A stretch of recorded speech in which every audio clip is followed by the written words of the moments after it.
नमस्ते दोस्तों, हमारे मिनी ब्लॉग में आपका दिल से स्वागत है। तो दोस्तों, आज का दिन कैसा रहा वही छोटी छोटी यादें आपके साथ शेयर करना चाहती हूँ। तो चलिए शुरू करते हैं। ये देखिए, शाम 4 बजे का टाइम था और कृषा सोई हुई थी और मैं उठ गई थी। तो उठते ही मैंने सोचा कि मैं कपड़े काफ़ी टाइम पहले ले आई थी, तो मैंने सोचा फटाफट फ़ोल्ड कर देती हूँ, तब तक कृषा सोई हुई है। तो जब बच्चे सोते हैं ना, तो सोते हुए इतने प्यारे लगते हैं कि दुनिया से सबसे प्यारे वही लगते हैं। और एक माँ को तभी सुकून मिलता है जब उनका बच्चा अच्छी नींद लेता है, हेल्दी फूड खाता है। तो मुझे भी तभी चैन आता है जब पूरे दिन भर कृषा 1-2 घंटे की आराम से दिन में नींद ले ले और कुछ अच्छा खाना खा ले। क्योंकि वो खाना खाना ना उसके लिए सबसे बड़ी प्रॉब्लम है, वो खाना खाती ही नहीं है। उसको खिलाने के लिए मुझे बहुत स्ट्रगल करना पड़ता है, कुछ ना कुछ देना पड़ता है खिलाने के लिए। तो मैंने फटाफट अपने कपड़े फ़ोल्ड किए और मौसमी के लिए फ्रूट्स काट देती हूँ। तो मैं किचन में गई और आजकल फ्रूट सेब, अनार और नाशपाती थे, तो वो मैंने फटाफट से धो के काट लिए थे। और कृषा के लिए भी मैं लेके आई थी। कृषा सोई हुई थी बट उठ गई थी वो। फिर मैंने फटाफट से पापा को भी दिया और खुद के लिए भी काटे थे और कृषु को भी खिलाया। कृषा ने खाया ही नहीं। तो आजकल इतने बड़े दिन होते हैं ना कि हमें भूख लगी जाती है 4 बजे। दिन में भी लंच करने के बाद फिर 1-2 घंटा सोते हैं, तो उठने के बाद भूख लग जाती है, तो कुछ ना कुछ चाहिए होता है। तो हमारा रोज़ यही रहता है कि हम फ्रूट्स खा लेते हैं शाम के टाइम पे। फिर उसके बाद मैंने चाय भी बनाई थी। तो फिर मैंने कृषु के लिए अनार का, सच कहूँ तो घर के काम ना कभी ख़त्म ही नहीं होते, सुबह से लगे रहते हैं, फिर भी रात सोने तक भी वो काम ख़त्म नहीं होते हैं। बट ज़िम्मेदारियाँ हमें रुकने नहीं देती, हमें करना ही होता है।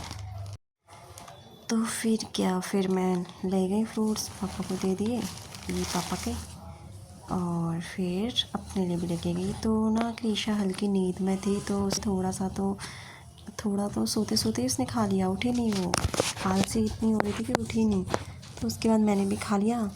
फिर कृषा ने ना 1-2 खाया, तो जैसे उठी तो उसके बाद उसने कुछ नहीं खाया। सच कहूँ तो मुझे कृषा को ना हेल्दी खाना खिलाना मेरे सबसे बड़ी चुनौती है।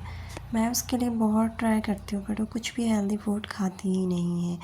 और जब तक खाती नहीं है ना, तब तक सुकून नहीं मिलता है। कुछ बेचैनी सी होती है कि उसने नहीं खाया, नहीं खाया, नहीं खाया।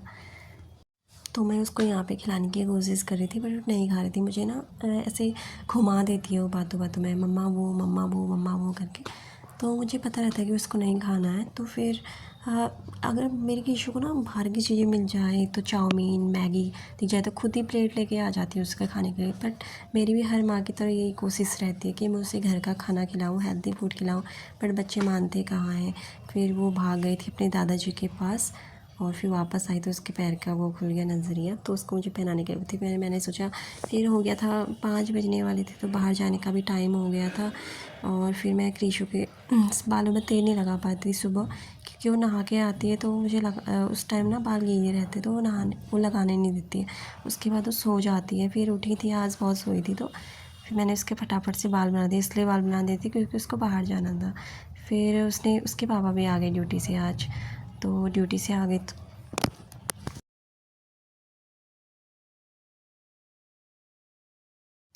ड्यूटी से आए तो मुझे पता नहीं था वो अभी आने वाले हैं, तो अचानक ही आए। तो फिर मैंने चाय बना दी।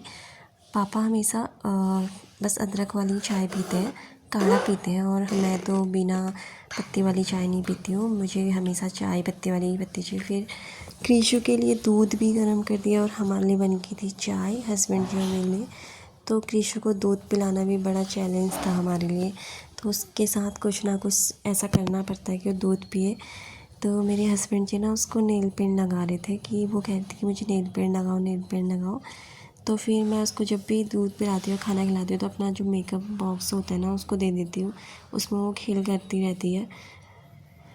तो फिर वो और उसका पापा का थोड़ा सा टाइम स्पेंड हो रहा था। तो फिर उसके पापा ने उसको नेल पेंट लगाई। वो बोलती कि मेरे को खुद से लगानी है, तो जिद कर रही थी। फिर उसके पापा ने जैसे तैसे उसके हाथ पैर में, और एक माता पिता ना अपनी बच्चों की खुशी के लिए कुछ भी कर जाते हैं, जो उन्हें पसंद हो या ना पसंद हो, कुछ भी करने के लिए तैयार रहते हैं अपने बच्चों के लिए सिर्फ। तो शाम का टाइम हो गया था और मैं चली थी इसको घूमने, तो इसने देख लिया था अपनी बुआ को। और तो ये बहुत, बुआ को देखा तो भागे भागे दौड़ रही थी उनके पास, बुआ बुआ कर रही थी। बुआ लोग आ रहे थे दूध लेके और साथ में हाथ में आम लेके आए थे। तो ये मुझे लगा कि अब ये बुआ लोगों के साथ ही वापस चले जाएगी, क्योंकि हमेशा ऐसे करता है। पर आज इसने ना ऐसा नहीं किया है, इसने चकमा दे दिया। आज ये मेरे साथ ही आ गई, क्योंकि इसको पता था कि इसकी मम्मा कहीं जा रही है। जब भी मैं रेडी होके जाती हूँ ना, तो चप्पल वप्पल पहन के, तो ये सोचती कि मम्मा कहीं जा रही है, तो मेरे पास आ जाती है। तो ये बहुत तेज़ जा रही थी, शायद इसको दुकान जाना था। तो मैं लेके गई। तो फिर हम लोग गए चाची लोगों के वहाँ, चाची से मिलने। बट फिर ये बहुत तेज़ जाती, इसको भी ये सोची थी दुकान ले जा, मैं नहीं ले गई। तो फिर ये थोड़ा सा मुझे, फिर हम पहुंच गए चाची के वहाँ। तो चाची तो वहाँ पे मिली नहीं, और चाची के बच्चे थे, फिर उन्हीं के साथ बैठे रहे काफ़ी टाइम तक, गपशप मारी और बैठे। और क्रीशु ने भी खूब मस्ती की, क्रीशु की बुआ हैं दो। तो फिर हम भी बैठे हुए थे, गप मारे थे, और चाची लोग आए नहीं थे। तो मैंने सोचा अब तो चाची लोग कब आएंगे पता नहीं, तो मैं वापस घर को चली गई। तो क्रीशा ना रोज़ बाहर जाती है, 5 बजते ही वो बाहर निकलने के लिए ज़िद करने लगती है। तो बच्चों को ना रोज़ बाहर लेके भी जाना चाहिए, क्योंकि खुली हवा, जितना बच्चा बाहर खेलते हैं ना उतना एक्टिव रहते हैं, वो बाहर की चीज़ें देखते हैं, प्रकृति से भी जुड़ते हैं। तो मैं घर आ गई थी, मैंने फटाफट लौकी की सब्ज़ी काटी और बनाई, फिर मैंने किया। तो दोस्तों, आपको मेरी वीडियो कैसी लगती हैं प्लीज़ कमेंट करके ज़रूर बताइए। अगर मेरी छोटी छोटी कोशिशें आपको पसंद आती है तो प्लीज़ लाइक, कमेंट और शेयर ज़रूर कीजिए। Bye bye, thank you, bye. आपको मिलते हैं अगले व्लॉग पे, तब तक के लिए बने रहिए।